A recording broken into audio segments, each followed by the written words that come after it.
Bueno, entonces habíamos quedado en esta parte. No sé si en este momento, digamos, hay como alguna pregunta, alguna duda antes de continuar. Profe, yo tengo una duda. Dígame. Respecto a la enzima deshidrogenasa, me preguntaba si ella solo quita los hidrógenos o también los añade o no, digamos. Sí, vamos a ver, esa la vimos aquí. La deshidrogenasa, bueno, aparece como que yo pensaría que más bien los quita, pero no estoy muy segura. Yo sé que es como un conjunto de enzimas, no hay una sola deshidrogenasa, sino que son varios tipos de deshidrogenasas, pero entonces voy a apuntar eso por ahí para averiguarle bien deshidrogenasas. Para averiguarle bien, digamos, si los quita o si los pone, que sí no sabría decir. Gracias, profe. Ok, no sé si hay alguna otra duda, chicos. Si continuamos. Continuamos. Bueno, entonces el siguiente tema es el de crecimiento bacteriano, ¿verdad? Que lo habíamos definido como un aumento ordenado de todos los constituyentes celulares. Los principales constituyentes celulares entonces van a ser los lípidos para las membranas, los ácidos nucleicos para almacenar la información genética, y los aminoácidos, que son los que forman las proteínas, ¿verdad? Las proteínas tienen muchas funciones dentro de la célula bacteriana, algunas de tipo estructural, otras más bien, bueno, como en el caso de las enzimas, para hacer reacciones metabólicas, en fin, entonces digamos que estos son los principales constituyentes, ¿verdad?, de la célula bacteriana. Y entonces para producir cada uno de estos vamos a necesitar precursores y vamos a necesitar, porque muchos de estos son monómeros, entonces vamos a necesitar la unidad estructural básica. Y vamos a necesitar también rutas biosintéticas que conviertan esos precursores en los compuestos, digamos, en los constituyentes celulares. Y aquí como ejemplo tenemos que en Escherichia coli, ¿verdad?, que es una de las bacterias más utilizadas, el 20% de los genes que tiene esta bacteria están implicados en la síntesis de unidades estructurales. Entonces es prácticamente la quinta parte de la información genética que está destinada al crecimiento bacteriano, ¿verdad? Y eso puede ser similar en otras bacterias. Y una de las estrategias que se ha visto en E. coli y también en otras bacterias es la utilización de intermediarios metabólicos. Ellos son precursores, entonces son compuestos que vienen de una vía metabólica, ¿verdad? Se producen en algún punto de alguna vía metabólica y pueden servir para diferentes vías metabólicas, para ser, digamos, el primer compuesto de otra vía metabólica. Entonces, uno de estos es el piruvato, ¿verdad? Que ya habíamos visto que tiene diferentes destinos, pero hay otros además del piruvato. Digamos que tal vez para completar un poco la idea de rutas metabólicas, en el metabolismo, digamos, central, tenemos tres vías metabólicas principales. Una es la de la glucólisis, que ya hemos mencionado. Otra es la de los ácidos tricarboxílicos.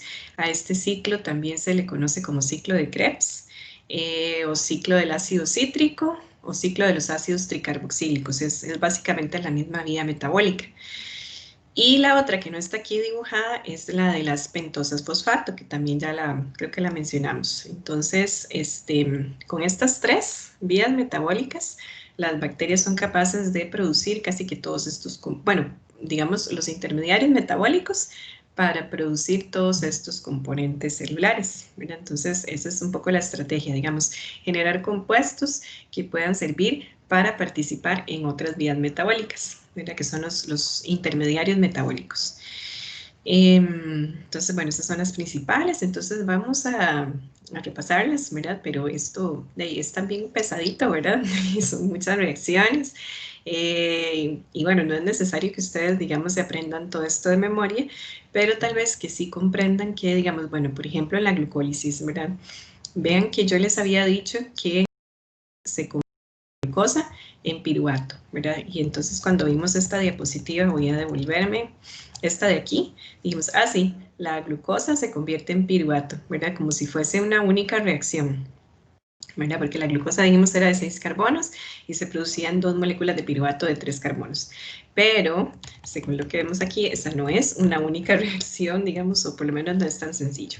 Hay muchas reacciones que ocurren simultáneamente y que van produciendo el piruvato, ¿verdad? Entonces tenemos que esta glucosa primero se fosforila y se produce entonces una glucosa 6-fosfato. Después se isomeriza y se produce la fructosa 6-fosfato. Después se le agrega otro fosfato, entonces se produce una fructosa difosfato. Esa fructosa difosfato, entonces ahí sí se divide ya, digamos, en dos compuestos de 3 carbonos, pero todavía no es el piruvato. Es un compuesto que se llama gliceraldehído fosfato. Este compuesto, entonces, bueno, continúa aquí arriba, ¿verdad? Este otro compuesto, digamos, se transforma en ácido difosfoglicérico por, digamos, la otra fosforilación, ¿verdad? Entonces, de aquí, digamos, de aquí teníamos dos de estos, dos gliceraldehídos 3-fosfato, digamos, entonces continuamos aquí con uno de ellos, digamos, nada más. Uno de ellos, entonces, se fosforila otra vez, entonces ya se convierte en un compuesto con 2 fosfatos. Ese compuesto luego pierde uno de los fosfatos y aquí es porque se da la síntesis de ATP, ¿verdad? Entonces, ese fosfato se usa para la síntesis de ATP en fosforilación a nivel de sustrato. Y entonces se produce ácido fosfoglicérico. Ese ácido fosfoglicérico, después, bueno, el fosfato pasa a otro carbono y se produce entonces otro tipo de ácido fosfoglicérico, digamos un 2-ácido fosfoglicérico. Aquí se produce una molécula de agua y se produce también ATP, en este caso por fosforilación a nivel de transporte de sustrato, por acción, digamos, de la enzima ATPasa. Y ya finalmente entonces obtenemos el piruvato, ¿verdad? Entonces esto, digamos, que se hace como 2 veces, se hace con cada uno de los gliceraldehídos 3-fosfato que tuvimos.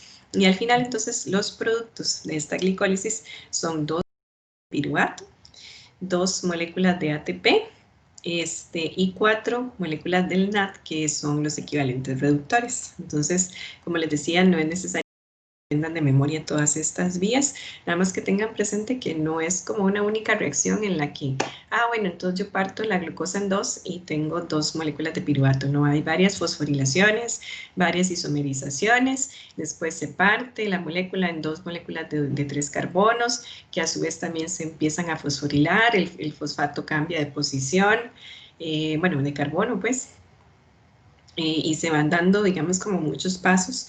Aquí los tenemos numerados, ¿verdad? Y vean que los números van del 1 al 10. ¿Verdad? Son en total 10 pasos para poder tener, digamos, 2 moléculas de piruvato a partir de la glucosa. Y en estos 10 pasos también podemos obtener entonces 2 ATPs y 4 equivalentes reductores. Esos serían los principales productos de la glucólisis, que es una de las principales vías metabólicas del carbono central en las bacterias. Tenemos que también está la vía de las pentosas fosfato. Esta, digamos que es tal vez más sencilla. Digamos aquí tal vez lo importante es que estamos generando precursores para la síntesis de ácidos nucleicos. Entonces, esa es la particularidad que tiene esta vía. ¿Verdad? Recuerden que la ribosa es el azúcar que está presente en los ácidos nucleicos y es un azúcar de 5 carbonos. Entonces, por eso esta vía se llama pentosa fosfato. ¿Verdad? Entonces, esta vía parte de la glucosa también, que es un azúcar de 6 carbonos. Tiene una primera parte que es parecida a la glicólisis. Hasta aquí, hasta la obtención del gliceraldehído 3-fosfato, es muy parecida, ¿verdad? O sea, en la primera parte, digamos, la glucosa se fosforila, se isomeriza fructosa, la fructosa adquiere otro fosfato, se producen entonces 2 compuestos de gliceraldehído 3-fosfato, y normalmente si continuáramos la glucólisis tendríamos al final, entonces, después de las 10 reacciones, el piruvato. Pero en esta vía de las pentosas fosfato, este aldehído pasa a ser una ribosa 5-fosfato. Y vamos a ver, era de ahí. No, mentira. De la glucosa, ¿verdad? Que esta más bien que tenemos aquí en vertical sería la glucólisis, ¿verdad? Pero entonces, esta vía de las pentosas fosfato parte de la glucosa que se fosforila a glucosa 6-fosfato. Pero digamos que la glucólisis, bueno, luego sigue la isomerización a la fructosa 6-fosfato y de aquí entonces es en donde nos vamos hacia los azúcares de 5 carbonos. Ay, no, otra vez lo dije mal. Perdón. La glucosa se fosforila a glucosa 6-fosfato. Entonces aquí, más bien, de aquí es hacia donde sale la vía de las pentosas fosfato. Entonces, nada más es como el primer paso que es similar a la glucólisis, ¿verdad?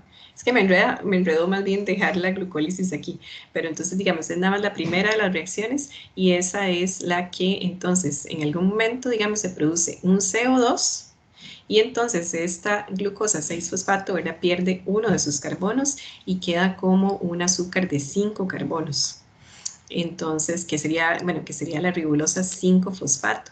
Esa ribosa 5-fosfato luego se convierte en ribosa 5-fosfato, que es lo que sirve para los ácidos nucleicos, y esta ribosa 5-fosfato también luego podría eventualmente devolverse a la glucólisis para producir, digamos, un gliceraldehído 3-fosfato y entonces continuar con las demás reacciones. Es así, verás es que lo estaba diciendo como al revés, ¿verdad? Me fui hacia abajo y tenía que irme hacia la izquierda. Entonces, digamos que la primera reacción es exactamente igual, pero después el destino de la glucosa 6-fosfato cambia un poco para poder producir, digamos, un CO2 y un azúcar de 5 carbonos que está fosforilado. Y este azúcar eventualmente podría devolverse a glicólisis, pero ya, digamos, ahí sería un poco diferente la vía, ¿verdad? Pero básicamente entonces esto que está aquí al lado izquierdo es lo que es el ciclo de las pentosas fosfato y este tiene entonces como producto, ¿verdad? La ribosa 5-fosfato, un CO2 y dos equivalentes reductores. Entonces sí es una vía que es muy importante para, digamos, la producción de ácidos nucleicos. Vamos a ver, y entonces la otra que dijimos que era importante, ¿verdad? Es esta de los ciclos del ácido tricarboxílico, o ciclo de Krebs, o ciclo del ácido cítrico, ¿verdad? Es el mismo. Entonces, este parte del piruvato, ¿verdad? Entonces, este sí, digamos, requiere que se dé primero una glucólisis para poder obtener el piruvato. Entonces, a partir del piruvato, es que empieza el ciclo, y el piruvato, digamos, se va transformando también en muchos otros compuestos, que también requieren muchas reacciones, y en diferentes partes del proceso se van produciendo ATP o GTP también se produce también CO2 y al final, digamos, los productos son en total 16 equivalentes reductores, entonces también es una de las razones por las cuales este ciclo es importante, porque necesitamos para muchas cosas los equivalentes reductores y también es importante porque al final el piruvato se transforma en oxaloacetato y el oxaloacetato es otro intermediario metabólico para otras cosas. Vamos a ver si lo tenemos aquí. El oxaloacetato, sí, para aminoácidos. Entonces ahorita vemos este cuadro, ¿verdad? Tal vez nada más aquí retomar que, bueno, que entonces lo importante es que vamos a tener muchos equivalentes reductores como producto. Vamos a tener también oxaloacetato, que es un intermediario metabólico para producir aminoácidos. Y que entonces parte del piruvato, no parte de la glucólisis como, de la glucosa como la glucólisis o como el ciclo de las pentosas fosfatos, sino que parte del piruvato, o sea, requiere que ya previamente haya ocurrido una glucólisis. Entonces, digamos, podríamos decir que es otro destino del piruvato, ¿verdad? Que se convierta en oxaloacetato y que el oxaloacetato sirva para hacer aminoácidos. Ok, entonces básicamente la idea de esto de los precursores biosintéticos es que, bueno, las bacterias tienen aproximadamente una docena, uno de ellos es el piruvato, ¿verdad? Otro es el oxaloacetato.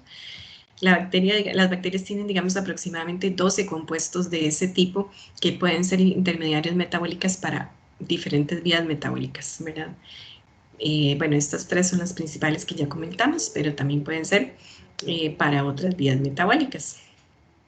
Y aquí entonces tenemos una lista de algunos de esos intermediarios metabólicos y para qué pueden servir. Entonces, esta glucosa 6-fosfato, que es la primera reacción de la glucólisis, la que la glucosa se convierte en glucosa 6-fosfato, ya la glucosa 6-fosfato, digamos, puede entrar a otra vía para producir polisacáridos, digamos, o puede continuar con la vía de la glucólisis o puede continuar con la vía de las pentosas fosfato. Esta fructosa 6-fosfato también, digamos, es una de las primeras que se produce en la glucólisis. Puede servir para hacer mureína, que es importante para la pared celular. Después tenemos esta ribosa 5-fosfato, que es importante para los ácidos nucleicos, eritrosa 4-fosfato para aminoácidos, triosa fosfato para lípidos, 3-fosfoglicerato para aminoácidos, fosfenolpiruvato también es para aminoácidos, el piruvato también puede servir para producir aminoácidos, este acetil-CoA también puede servir para hacer ácidos grasos, para los lípidos, este 2-ketoglutarato para aminoácidos, al igual que el succinil-CoA y que el oxaloacetato. Estos tres últimos vienen de acá, del ciclo ¿verdad? De los ácidos tricarboxílicos. Aquí está el succinil-CoA y el otro era el, se me fue, ketoglutarato, creo, sí, el ketoglutarato está acá, aquí está. Entonces, digamos, una vez que empieza este ciclo y se produce el ketoglutarato, este ketoglutarato puede ya sea continuar el ciclo para producir oxaloacetato, o puede continuar el ciclo nada más para producir succinil-CoA, o puede convertirse en aminoácidos. Este succinil-CoA puede continuar el ciclo para producir oxaloacetato, o puede convertirse en algún otro aminoácido, y así igual oxaloacetato también se puede convertir en otro aminoácido. Entonces vamos a ver, yo creo que lo que sigue es si las rutas para la biosíntesis de aminoácidos. Entonces tenemos que los aminoácidos de la familia del glutamato, que son básicamente, bueno, el glutamato, la glutamina, la prolina y la arginina, tienen como precursor el oxaloglutarato. Este oxaloglutarato, vamos a ver, no recuerdo si viene de aquí, no, bueno, viene de alguna otra vía. El aspartato tiene como precursor el oxaloacetato, que sí viene de los ácidos tricarboxílicos, ¿verdad? El oxaloacetato está por acá, y también el piruvato. Estos dos, digamos, podríamos producir aminoácidos de la familia del aspartato, que incluye el aspartato, asparagina, treonina, metionina, isoleucina, lisina. Este ácido diaminopimélico es parte de los aminoácidos que forman el cross-linking del peptidoglicano en la pared celular de algunas bacterias. El dipicolinato, que también forma parte de la envoltura celular de algunas bacterias que forman esporas. Y también podría producir S-adenosilmetionina, ¿verdad? Entonces, digamos, todos estos son aminoácidos de la familia del aspartato que tienen como precursores al oxaloacetato y al piruvato. Después, digamos, los aminoácidos ramificados que incluyen la valina, la leucina y la isoleucina tienen como precursores el acetil-CoA y el piruvato, ¿verdad? Que estos vienen del ciclo de los ácidos tricarboxílicos. Los aminoácidos de la familia serina-glicina, que incluyen la serina, la glicina y la cisteína, tienen como precursores el 3-fosfoglicerato, que proviene de la glucólisis. Los aminoácidos aromáticos, que incluyen fenilalanina, tirosina y triptofano, tienen como precursores eritrosa 4-fosfato y fosfenolpiruvato. Entonces, todos estos, digamos, sirven para producir estos aminoácidos. Y la histidina tiene como precursor el 5-fosforibosil 1-pirefosfato. Entonces, creo que viene de la vía de estas pentosas. Bueno, no lo veo por aquí, pero como es de 5 carbonos, creo que viene por ahí de esa vía. Entonces, básicamente, digamos, con todos estos precursores que están aquí, la bacteria puede producir todos estos aminoácidos que están aquí en el centro, en la columna del centro. Entonces aquí tenemos un ejemplo de una de las posibles destinos, digamos, para producir aminoácidos. Básicamente, entonces, lo de la glucosa, estamos obteniendo, bueno, con la glucólisis estamos obteniendo diferentes compuestos que, digamos, este que está aquí, que está abreviado como 3PG, que es el, ay no está en la leyenda. Bueno, ese 3PG se puede convertir en una vía para producir glicina, serina y cisteína, que creo que lo teníamos aquí, glicina, serina y cisteína. Ese es el 3-fosfoglicerato, es que falta agregarlo a la leyenda. Y así, digamos, entonces aquí serían estos que están marcados con flechas como color turquesa, serían los puntos de la vía de la glucólisis acoplada al ciclo de Krebs. Estos serían los puntos en donde, digamos, se pueden desviar las vías hacia síntesis de aminoácidos. A veces no es necesario, digamos, como entrar al ciclo de Krebs. Para todos estos que están aquí no sería necesario entrar al ciclo de Krebs, pero ya para estos que están aquí abajo sí es necesario como entrar al ciclo de Krebs para que se produzca el intermediario metabólico, que va a ser el punto de partida para diferentes vías de síntesis de aminoácidos. Entonces esa es un poco la idea, o sea que las bacterias juegan con algunas moléculas que son clave para producir diferentes tipos de cosas, como por ejemplo el piruvato, que es uno de los que más hemos comentado, pero también, digamos, todos estos que están aquí en este otro cuadro, digamos, vienen de estas vías metabólicas del carbono central y son para producir, digamos, diferentes cosas. Ok. En cuanto a pirimidinas, ¿verdad? Que son precursores de ácidos nucleicos, tenemos que va a ser importante, bueno, el aspartato es uno de los primeros compuestos para producir las pirimidinas. Después, eso se va convirtiendo en diferentes cosas. UMP es el uridina monofosfato. Digamos, va a ser precursor para el uracilo. Y también puede ser para timina y citosina. Entonces, esa sería como una de las vías de síntesis de pirimidinas. Igual biosíntesis de purinas, digamos esta, bueno, vamos a ver, la biosíntesis de pirimidinas tiene como uno de esos precursores intermediarios metabólicos el fosforibosil pirofosfato, que es también uno de los intermediarios metabólicos a partir del cual empieza la síntesis de purinas. Esta síntesis de purinas también puede desviarse a síntesis de aminoácidos como glutamina, glutamato, aspartato, fumarato y otros. Más bien esta tal vez debimos haberla puesto primero antes de la otra para ver de dónde venía el aspartato, ¿verdad? Porque este empieza aquí con el aspartato. Y entonces este es el compuesto, el IMP, que es la inosina monofosfato, es el compuesto que da origen a las purinas. Este IMP entonces puede seguir estas reacciones que están aquí del lado izquierdo para producir el AMP, digamos que va a servir para la adenina y para el ATP también. Y si sigue las reacciones que están del lado derecho, va a servir para, bueno, puede servir para producir aminoácidos como glutamina o puede servir también para producir el GMP, que es este precursor del GTP y también de la guanina. Entonces sería la biosíntesis de aminoácidos. Y en cuanto a la biosíntesis de lípidos, tenemos aquí glicerol 3-fosfato, es uno de los precursores más importantes para biosíntesis de lípidos, que creo que lo teníamos aquí también en este cuadro. Bueno, en este cuadro sale el acetil-CoA, pero bueno, aquí también está, bueno, no está ahí, pensé que estaba ahí, perdón. Glicerol 3-fosfato, digamos, es como el que da inicio a la biosíntesis de lípidos.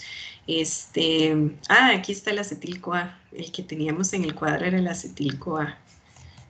En este cuadro decía que el acetil-CoA es el que sirve de precursor para los ácidos grasos, entonces aparece por aquí, este acetil-CoA.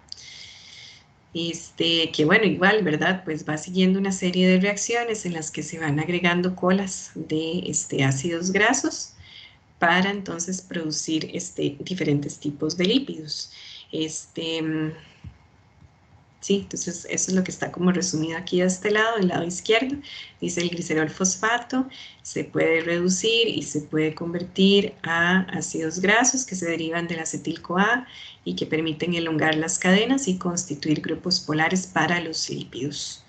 Entonces, eso sería básicamente la idea de esta parte de biosíntesis. Digamos que todos los constituyentes celulares de las bacterias vienen de básicamente 12, más o menos 12, perdón, me fui muy abajo, más o menos 12 precursores metabólicos que unos de ellos están ilustrados aquí en este cuadro, ¿verdad? Pero es lo que dice por acá, que más o menos unos 12 precursores sirven como intermediarios metabólicos para hacer, digamos, diferentes compuestos que necesita la bacteria para su crecimiento.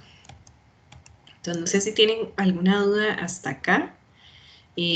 Como les decía, no es necesario que ustedes memoricen todas esas reacciones, nada más que comprendan de dónde viene cada cosa, o sea, o más bien que las bacterias juegan con estas vías metabólicas que se pueden, digamos que no es que a donde entra una tiene que terminar con esa, sino que puede desviarse a otras vías para producir otras cosas, y que entonces lo importante de una vía X a veces no es como un producto final, sino que es un intermediario metabólico que va a entrar a otras vías diferentes para entonces ahora sí producir el producto final, ¿verdad? Pero que eso es, digamos que hay vías metabólicas que están, digamos, en inglés le dicen crossroad, que es como en una intersección entre, digamos, diferentes posibles caminos que podemos seguir para llegar a diferentes lugares, ¿verdad? Más o menos es como eso, ¿verdad? De que yo puedo entrar a una vía principal, pero de ahí puedo agarrar una salida para irme hacia otro lado, ¿verdad? Más o menos. Esa sería un poco la analogía que podríamos hacer, ¿verdad? Pero que entonces sí tenemos estas tres vías metabólicas centrales, ¿verdad? La de la glucólisis, la de las pentosas fosfato y la del ciclo de los ácidos tricarboxílicos, que esas tres son las que generan los principales intermediarios metabólicos para producir entonces mediante otras vías lípidos, aminoácidos u otras cosas que la bacteria necesita para su crecimiento. Esa sería un poco la idea central de esta parte. Entonces, bueno, lo que nos queda por ver son las aplicaciones que puede tener la fisiología bacteriana, ¿verdad? Porque ya vimos que en realidad es un tema que es complejo, ¿verdad? Son muchas reacciones, son muchas cositas como muy detalladas. Pero esto es importante estudiarlo y conocerlo para, digamos, diferentes aplicaciones que tenemos acá en esta diapositiva. Por ejemplo, digamos, para identificación bacteriana, ¿verdad? Nosotros, bueno, en el laboratorio hay una práctica, perdón, que es de pruebas bioquímicas para identificación bacteriana que se basan en la fermentación de diferentes azúcares. Mira, entonces todo lo que tiene que ver con fermentaciones tiene que ver con metabolismo y con el estudio de la fisiología bacteriana.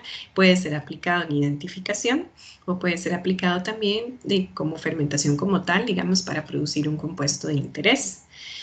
En biología de sistemas se estudia mucho como las vías metabólicas y cómo hacer para, digamos, que una vía metabólica se concentre en un producto en particular para aumentar su rendimiento. Entonces, que digamos que si tenemos esa autopista, ¿verdad? Esa vía principal por donde va la bacteria, que no se me desvíe nada hacia otros sitios, sino que todo siga por esa vía para entonces poder tener, digamos, mayor rendimiento de un compuesto X, que sería el producto final de esa vía en particular, ¿verdad? Pero más o menos con eso es con lo que juega la biología de sistemas, ¿verdad? Con silenciar, digamos, posibles salidas de ese camino principal, para que entonces todo el metabolismo y toda la energía se concentre en producir mayores cantidades de X compuesto de interés.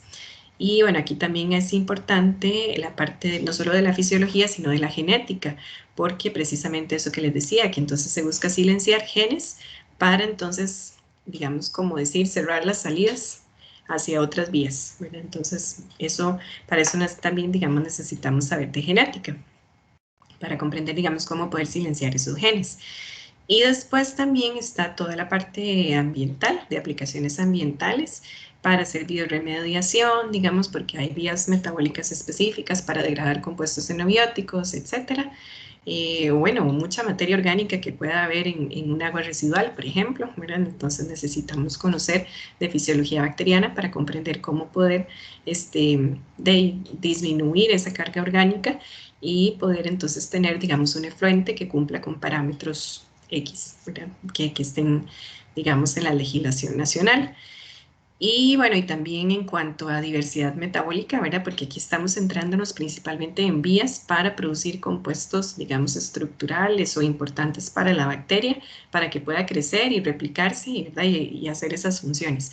Pero también de ahí hay toda la parte de diversidad metabólica, tiene que ver con, voy a devolverme a esta, la del piruvato, digamos, como por ejemplo con cosas de estas, ¿verdad? Que entonces, de ahí estas bacterias que están aquí del lado derecho, Klebsiella, Enterobacter y Bacillus, son capaces de producir butanodiol. Entonces, por ejemplo, estas otras que están aquí del lado izquierdo, de ahí ellas no pueden hacer butanodiol, pero ellas pueden producir ácido láctico. Y entonces, conocer todas estas cosas relacionadas con diversidad metabólica puede ser de utilidad en biotecnología ambiental y también en biotecnología industrial. Entonces, esas son las principales, digamos, aplicaciones que puede tener la fisiología bacteriana.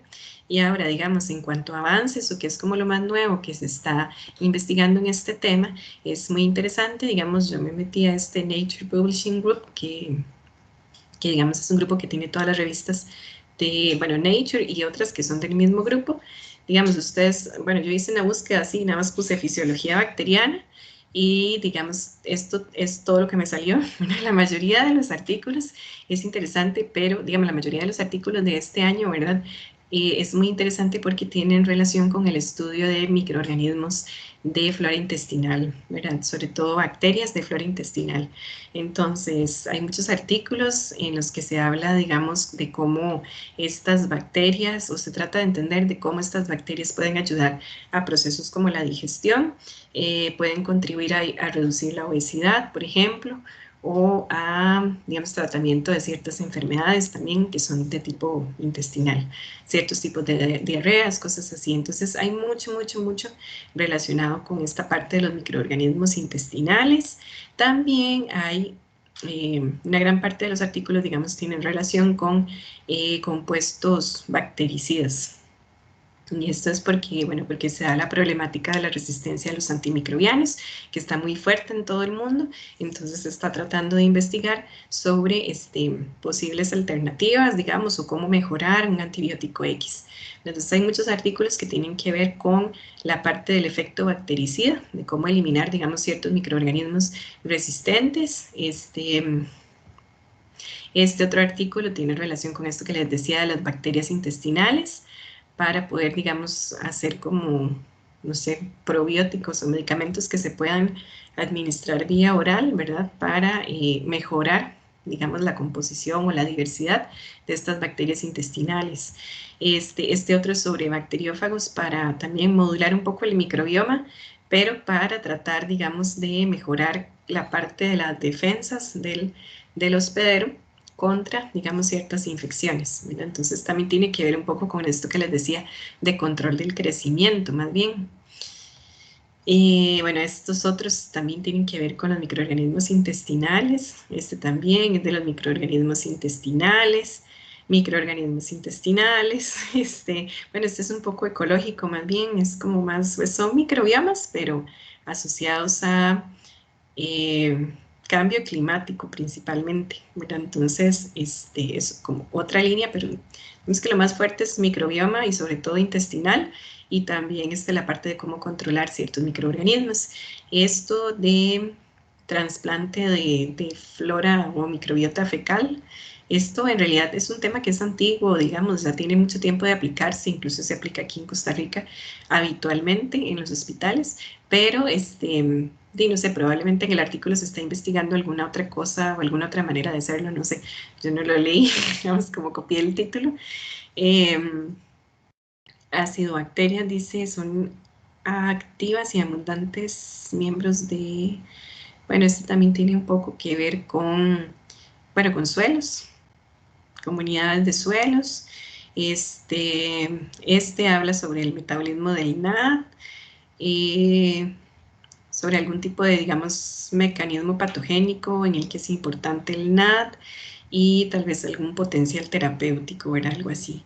Y bueno, sí, entonces estos son los que me encontré como interesantes, digamos, mucho, como les decía, sobre las bacterias intestinales y sobre cómo controlar, digamos, patógenos, y un poco también la parte ambiental, ¿verdad? De la parte ambiental, o el de bacterias de suelos, ¿verdad? Entonces eso es como lo que más se está investigando en este momento sobre este tema. No sé si ustedes tienen alguna pregunta, chicos, alguna duda, que se me hicieron aquí. ¿Están por ahí, Personal. chicos? ¿No? Ok. Bueno, con respecto al examen, yo les había dicho que les iba a tener los resultados esta semana, pero es que esta semana tuve muchas reuniones y no pude terminar de revisarlos, pero ya de fijo para la otra semana sí. O sea, es la primera tarea para el lunes en la mañana, porque sí, esta semana estuvo medio complicada, tuve que ir al TEC, tuve que ir al OCR, tuve como que estar mucho fuera de la casa o estar en reuniones ahí. Entonces, realmente me costó un poco poder terminar. Digamos, ya tengo más o menos como la mitad, pero me falta la otra mitad, entonces por eso prefiero devolver resultados todos juntos, además de que hoy también estaba aplicando un examen que hubo que reprogramar. Entonces, pero ya yo creo que, bueno, la otra semana ya sí de fijo, les tengo los resultados. En general, estuvieron bastante bien. Tal vez hay por ahí un par de casos de personas que sí se pusieron muy nerviosas, pero en general sí se veía que sabían, ¿verdad? Nada más como que tienen que aprender a manejar un poquito mejor esa parte de los nervios. Este, ¿Qué más les podría decir? Bueno, yo tengo que administrar mejor el tiempo porque en realidad se va así, ¿verdad? Y yo, según yo, hice unos rangos de horario, ¿verdad? Muy amplios. Bueno, voy a detener la grabación porque ya estoy hablando de otras cosas.